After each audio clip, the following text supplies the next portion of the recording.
এই নাও গোপাল, এখন এটা রাখো, দরকার পড়লে আবার চেয়ে নিও। তবে রসগোল্লা যেন খুব ভালো হয়, মানে লোকে খেয়ে যেন ধন্য ধন্য করে। জানো তো গোপাল, শুনেছি আমার শ্বশুর মশাই নাকি রসগোল্লা খেতে খুব ভালোবাসতেন। তাই তোমাদের মহারাজের ইচ্ছে রাজ্যের সকলকে রসগোল্লা খাওয়াবেন। আপনি কোনো চিন্তা করবেন না রানীমা, কালই আমি হালি শহর যাব। শুনেছি খুব ভালো জাতের হালুইকর ঠাকুর পাওয়া যায় সেখানে। তার সঙ্গে পাকা কথা বলে ছানা আর চিনির বন্দোবস্ত করে ফেলবো। আগামী মঙ্গলবার সকাল থেকেই ভিয়েন শুরু হয়ে যাবে। আনিয়ে দিচ্ছি। দেখো দেখো দেখো, আমার বউয়ের আধিক্যতাটা দেখো। আমার জন্য জীবনে লুচি ভাজে না, কিন্তু জামাইয়ের জন্য। না না না, আলু চচ্চড়ি না, আমি আলুর দম খাবো। বাবা, ও বাবা, আমায় আলু খাওয়াও না বাবা। ঠিক আছে বাবা, ঠিক আছে, তাই খাবে, তাই খাবে। এই শুনছো, তুমি আর সঙ্গের মতো দাঁড়িয়ে থেকো না, যাও যাও, তাড়াতাড়ি বাজার থেকে পাকা রুই আর গলদা চিংড়ি নিয়ে এসো, যাও। এই জামাই যে আমার হাতে এসব খেতে খুব ভালোবাসে, যাও না, যাও। যাও, এখন গুচ্ছের খরচের ধাক্কা সামলাও।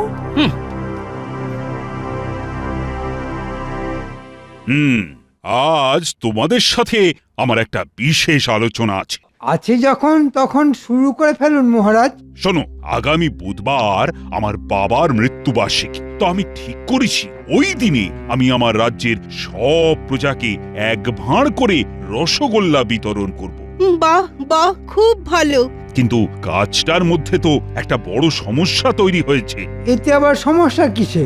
ভোলা ময়রাকে বলে দেব। এত লোকের রসগোল্লা ভোলা বানিয়ে দিতে পারবে না। পারবে না বললেই হলো। ও না পারলে ওর ঘাড় ধরে করিয়ে নেব। না মন্ত্রী, সব ব্যাপারে গায়ের জোর ফলানোটা ঠিক কথা নয়। আরে আমি নিজে ভোলাকে ডেকে পাঠিয়েছিলাম, কিন্তু পিঠের ব্যথায় ও এখন বড্ড কাবু হয়ে পড়েছে। তাহলে কি হবে? তাহলে এক কাজ করুন মহারাজ, ভালো হালুইকর ঠাকুর এনে বাড়িতে ভিয়েন বসান। আমিও সেটাই ভেবেছি, কিন্তু বাড়িতে ওই ভিয়েন বসানোর যে মেলা হ্যাপা, ও তো হ্যাপা সামলাবে কি? কেন মহারাজ, আমি আছি কি করতে? শুধু টাকা দিয়ে দিন, দেখবেন ভালো ছানা আর হালুইকর এনে আমি সব করিয়ে দেব। সেই সাথে মোটা রকমের টাকা পয়সা পকেটে ভরে ফেলবো। হ্যাঁ, না মন্ত্রী না, মানে তোমার ওপর ঠিক ভরসা করতে পারছি না। কি বলছেন কি মহারাজ? আমি এ রাজ্যের মন্ত্রী, আপনার পরেই আমার স্থান, আর সেই আমাকে আপনি ভরসা করতে পারছেন না? অতীতে তুমি বহুবার বহু কাজে আমাকে ডুবিয়ে ছেড়েছো, তাই এবার আর পারছি না। গোপাল, তোমাকে এই দায়িত্ব নিতে হবে। আপনার দেওয়া দায়িত্ব আমি মাথা পেতে নিলাম মহারাজ। যা, গোপাল দায়িত্ব নিয়ে নিলে আমার পকেট ভরবে কি করে? হ্যাঁ মহারাজ, এবারের মতো আমাকে দায়িত্বটা দিয়েই দেখুন, কথা দিচ্ছি ডোবাবো না। আর হয় না মন্ত্রী, একবার যখন সিদ্ধান্ত নিয়েই ফেলেছি তখন আর নড়চড় হবে না। গোপাল, আজ বিকেলে আমার কাছ থেকে টাকা কড়ি নিয়ে কাজ শুরু করে দাও, বুঝলে? হাতে কিন্তু বেশি সময় নেই। যথা আজ্ঞা মহারাজ। ঠিক আছে, গোপাল আপনাকে না ডোবালেও আমি এমন ভাবে গোপালকে ডুবিয়ে ছাড়বো যে আপনাদের দুজনেরই ভরাডুবি হবে। আমায় তো চেনেন না। হ্যাঁ,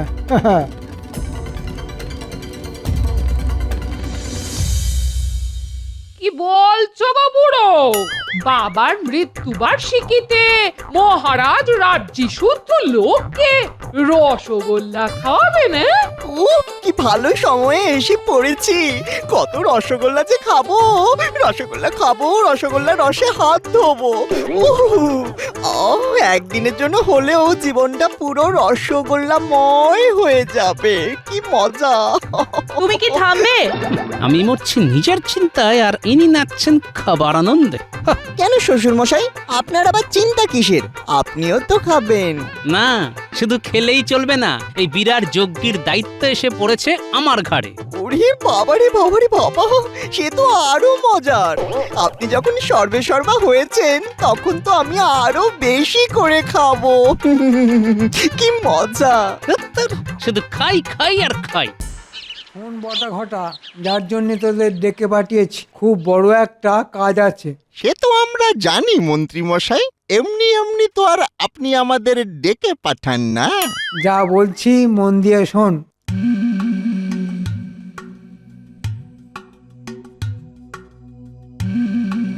তাহলে বুঝতে পারলি তো তোদের কি করতে হবে? কেন বুঝতে পারবো না মন্ত্রী মশাই, আমরা কি এতই বোকা নাকি?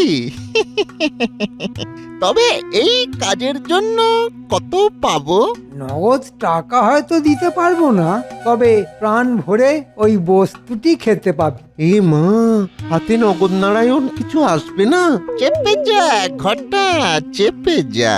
দরকার কি নগদ নারায়ণে? পুষিয়ে নেব ঘেঁটনে।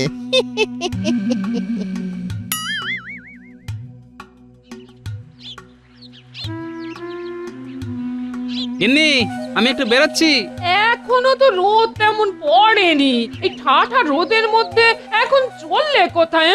মহারাজের কাছে আজ থেকেই তো রসগোল্লা বানাবার জোগাড় যন্ত্র শুরু করে দিতে হবে। শ্বশুর মশাই, আমিও যাব। তুমি আবার সেখানে গিয়ে কি রাজকার্যটা করবে শুনি? আপনি থাকতে আমি আবার কোন রাজকার্যটি করব? আমি তো খাবো, খেতে যাব। খেতে যাবে মানে? ইমা কিচ্ছু বোঝে না, বোকা। আমি তো আপনার জামাই, তা আমাকে দেখি রানীমা আদর করে ভালো মন্দ কিছু খাওয়াবে না?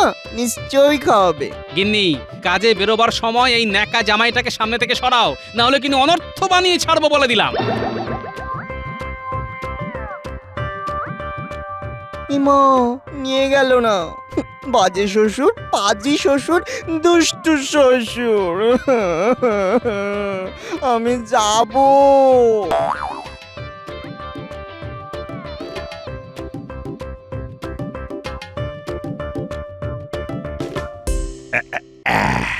এই নাও গোপাল, এখন এটা রাখো, দরকার পড়লে আবার চেয়ে নিও। তবে রসগোল্লা যেন খুব ভালো হয়, মানে লোকে খেয়ে যেন ধন্য ধন্য করে। জানো তো গোপাল, শুনেছি আমার শ্বশুর মশাই নাকি রসগোল্লা খেতে খুব ভালোবাসতেন। তাই তোমাদের মহারাজের ইচ্ছে রাজ্যের সকলকে রসগোল্লা খাওয়াবেন। আপনি কোনো চিন্তা করবেন না রানীমা, কালই আমি হালি শহর যাব। শুনেছি খুব ভালো জাতের হালুইকর ঠাকুর পাওয়া যায় সেখানে। তার সঙ্গে পাকা কথা বলে ছানা আর চিনির বন্দোবস্ত করে ফেলবো। আগামী মঙ্গলবার সকাল থেকেই ভিয়েন শুরু হয়ে যাবে। দেখো দেখো রানী, গোপালের কি গোছানো কাজ।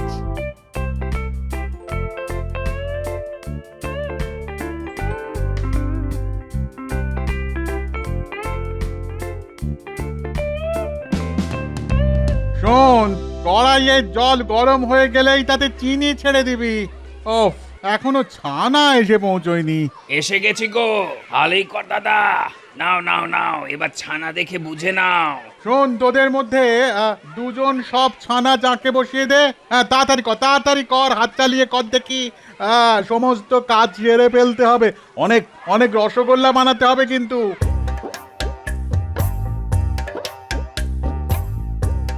দেখুন মহারাজ, কাজ কেমন এগোচ্ছে।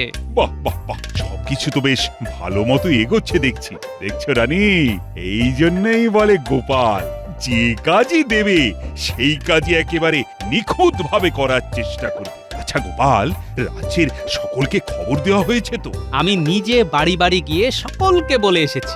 আর আমাদের মন্ত্রী, ওকে বলতে আবার ভুলে যাওনি তো? পাগল, আমি তো মন্ত্রী মশাইকে দিয়েই নিমন্ত্রণ শুরু করেছি। বাহ বাহ বাহ, খুব ভালো খুব ভালো। হ্যাঁ,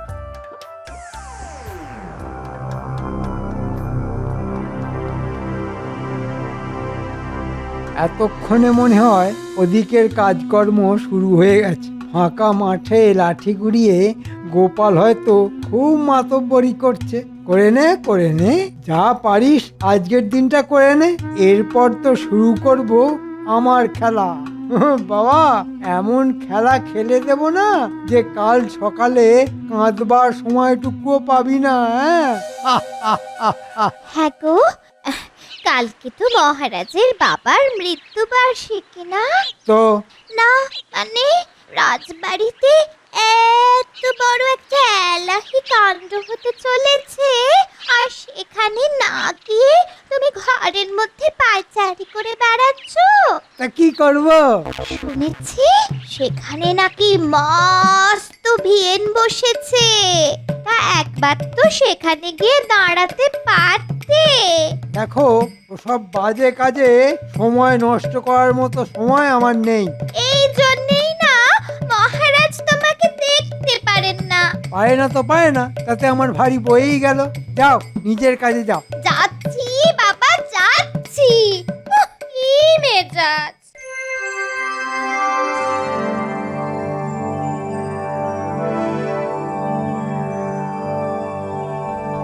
গোপাল দাদা, ও গোপাল দাদা, একটা খেয়ে দেখবে নাকি? হে বালাই ষাট, এসব অতিথি নারায়ণের সেবার জন্যে, তাই তারা আগে খেয়ে ধন্য ধন্য করবে, তারপর তো আমরা খাবো। নাও ভাই নাও, তাড়াতাড়ি সব কাজ গুছিয়ে ফেলো, সাঁঝের আধার নামতে কিন্তু আর বেশি দেরি নেই।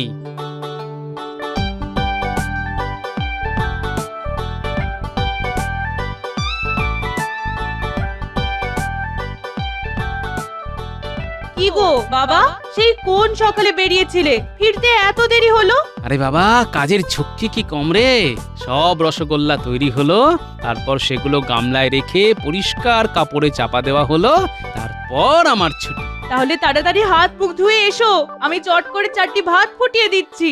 শ্বশুর মশাই, কতগুলো রসগোল্লা তৈরি হলো? অগুন্তি। তা তার থেকে 2-4টে নিয়ে আসতে পারলেন না? গরম গরম রসগোল্লা যে কি সুস্বাদু! আহ, আবার তুমি হ্যাংলাপনা শুরু করে দিলে।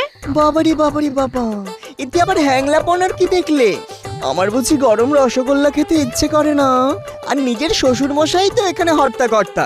আরে লোকে তো শ্বশুর বাড়ি ঠেন্টন মারতেই আসে।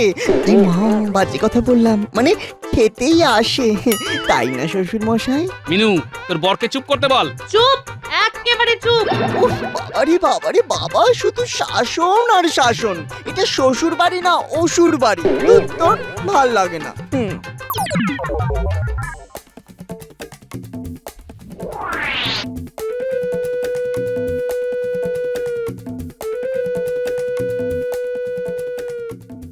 তাড়াতাড়ি, খুব তাড়াতাড়ি।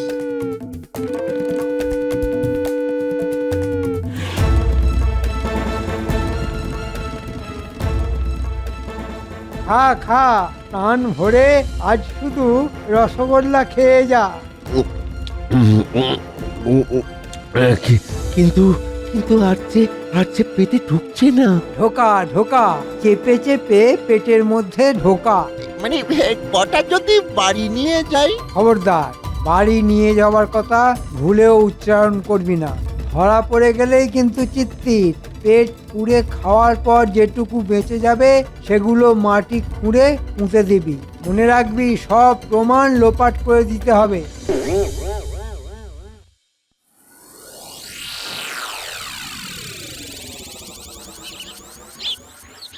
গোপাল দাদু, ও গোপাল দাদু। কিরে, কিছু বলবি? আজ তো রাজবাড়িতে রসগোল্লার নেমন্তন্ন, আমরা যাব তো? আরে সে তো অবশ্যই যাবি। দাঁড়া, আমিও যাবার জন্য তৈরি হয়ে নিয়েছি। চল, সকলে মিলে একসাথেই যাই। এ বাবা, সকলে রসগোল্লা খেতে যাবে আর আমি বুঝি এখানে দাঁড়িয়ে দাঁড়িয়ে আঙুল চুষবো? তুমিও যাবে? বারে, যাবো না। আমি কিন্তু তোমার মতো হ্যাংলা জামাইকে সঙ্গে করে নিয়ে যেতে পারবো না। আপনার সঙ্গে যেতে আমার ভারী বয়েই গেছে, আমার বুঝি পা নেই? তাহলে একলা একলা যাও। হ্যাঁ, যাবোই তো, একলা একলা যাবো আর একলা একলা খাবো। কিন্তু জামাই বাবু, তুমি তো কৃষ্ণনগরের বাসিন্দা নও। তোমাকে যদি না দেয়, মহারাজ তো বলেছেন যারা তার প্রজা, রসগোল্লা শুধু তারাই পাবে। মজা আর কি, আমায় না দিলে আমি ঝগড়া করে ঠিক আদায় করে নিয়ে আসবো। দুষ্টুর দল, শুধু শুধু ভয় দেখায়।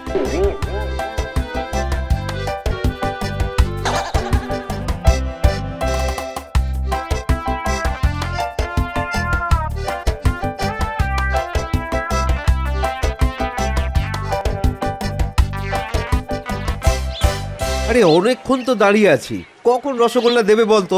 দেবে দেবে, ঠিক দেবে। দেখেছিস, মহারাজ রানীমা কেউ এখন আসেননি। এই এই, শেষে এসে প্রথমে দাঁড়াতে আছিস কেন? শেষে যখন এসেছিস একদম শেষে গিয়ে দাঁড়া। বাবারে বাবারে বাবা, কি মেজাজ! কৃষ্ণনগরের লোকগুলো যেন কেমন, কেউ যেন কৃষ্ণের বাঁশির সুরে কথাই বলতে পারে না। বাঁশির বদলে সবকটাই যেন ফাটা বাঁশ। তবে রে, উরি বাবা, মারবে নাকি? ছু, ছু, যা, যা। তোরা এখানে দাঁড়া, আমি ভেতর থেকে আসছি।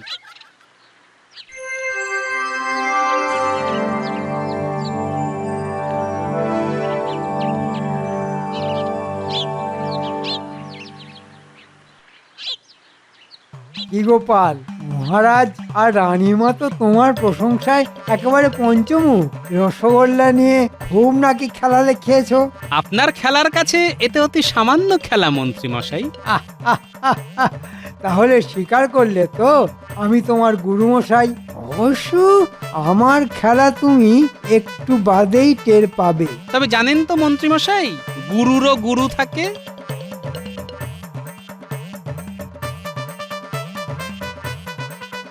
আরে তোমরা এখানে, চলো চলো তাড়াতাড়ি রাজবাড়ির দরজায় চলো। বেলা যে বয়ে যায়। হাই, কে আছিস? আদেশ করুন মহারাজ। শোনো, লোকজন জোগাড় করে রসগোল্লার গামলাগুলো নিয়ে রাজবাড়ির দরজায় চলে এসো। আর উঠোনে অনেক মাটির ভাঁড় এনে রাখা হয়েছে, সেগুলো নিয়ে এসো। যথা আজ্ঞা।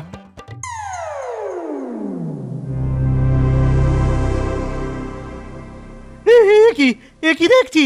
কোনো গামলাতেই তো রসগোল্লা নেই, সব তো ফাঁকা। এই কোথায় গেল? কে খেলো? চলো চলো চলো চলো চলো এক্ষুনি মহারাজকে গিয়ে খবর দিই।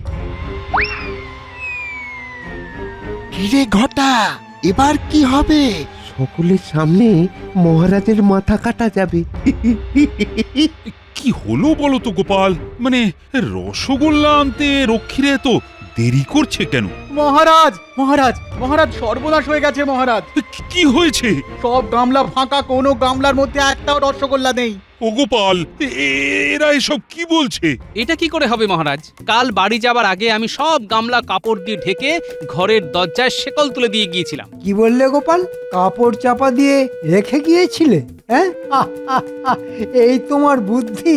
জানো না কৃষ্ণনগরে ধেরে ইঁদুরের উৎপাত কিরকম বেড়ে গেছে? তাই বলে ইঁদুরে সব রসগোল্লা খেয়ে ফেললো? কেন, তুমি জানো না ইঁদুর কি খেতে পারে আর কি পারে না? দেখুন মহারাজ, দেখুন, কার ওপর দায়িত্ব দিয়ে আপনি নিশ্চিন্ত হয়ে বসেছিলেন। আমি হলে কিন্তু নিজে লাঠি হাতে সারা রাত পাহারায় থাকতাম। তা না, ও ঘরে গিয়ে ঘুমিয়ে পড়লো আর ইঁদুরের রসগোল্লা খেয়ে সকলের সামনে আপনার উঁচু মাথা হেঁট করে দিল। মন্ত্রী মশাই এত ইঁদুর ইঁদুর করছে কেন? এর মধ্যে যে অন্য কিছুর গন্ধ পাচ্ছি। কি হলো মহারাজ? এই রোদের মধ্যে আমরা আর কতক্ষণ দাঁড়িয়ে থাকবো? হ্যাঁ, আর কতক্ষণ দাঁড়িয়ে থাকবো? ওহ, কি উত্তর দিই এখন? বড় মুখ করে মানুষগুলোকে ডেকে এনে এখন কি জবাব দেব বলো তো? বলে দিন সব রসগোল্লা ইঁদুরে খেয়ে গেছে। মানুষের বদলে ইঁদুর? হ্যাঁ, কিন্তু কিছু তো একটা বলতে হবে নাকি? চুপ করো তুমি, একটা অপদার্থ, আহাম্মক। যাও যাও, আমার চোখের সামনে থেকে দূর হয়ে যাও। সে না হয় চলে যাচ্ছি মহারাজ, তবে একটা ইঁদুরও কিন্তু বাঁচবে না। মানে? ইঁদুরে খেয়ে নিতে পারে ভেবেই তো কাল রাতে বাড়ি যাবার আগে কয়েকটা রসগোল্লার গামলায় আমি বিষ মিশিয়ে দিয়ে গেছি। বিষ? হ্যাঁ, খুব কড়া বিষ। কাল রাতে খেলে আজকের মধ্যেই সব মরে যাবে। ওরে বাবা, ওরে বাবা, আমার যে এখনো বিয়ে হয়নি, এর মধ্যেই মরে যাব। আর আমি মরলে আমার বউটা যে বিধবা হয়ে যাবে।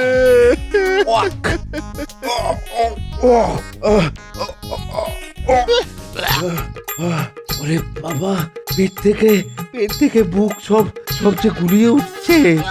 আমার যে গলা জ্বলে যাচ্ছে। ও মন্ত্রী মশাই, আপনার জ্বলছে না?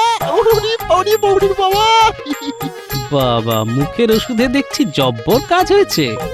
ওটা খটা, তোরা এসব কি বলছিস? আমাদের কোনো দোষ নেই মহারাজ। ওই মন্ত্রী বেটার কথায় কাল রাত্রে আমরা ভাড়ার ঘর থেকে সব রসগোল্লা চুরি করেছিলাম। চলে যাচ্ছে। আর তার থেকে পেট পুড়ে ওই তিনজন মিলে খেয়েছি, আর বাকিগুলো ওই মাটিতে পুঁতে রেখেছি। কিন্তু তখন কে জানতো ওই রসগোল্লায় বিষ মেশানো আছে? মন্ত্রী, এসব তাহলে তোমার কাণ্ড? শুনেছি মরার আগে মিথ্যে বললে নাকি নরকবাস হয়, তাই সত্যি কথাটাই বলছি।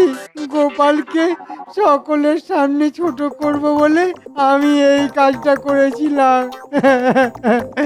হ্যাঁ মহারাজ, এটা এটা একেবারে সত্যি। এবার তাহলে আমি সত্যি কথাটা বলে ফেলি, রসগোল্লায় কোনো বিষ আমি মেশাইনি, শুধু দুপে ইঁদুরকে ধরার জন্যই আমি এটা বলেছিলাম। তার মানে কথার জালে আবার তুমি আমাকে ফাঁসালে। একটু আগে কি বলেছিলাম, গুরুরও গুরু থাকে, তাই আপনি গুরু হলে আমি হলাম গুরুর গুরু। বাবা গোপাল দাদু, তোমার কি বুদ্ধি! কার শ্বশুর দেখতে হবে তো।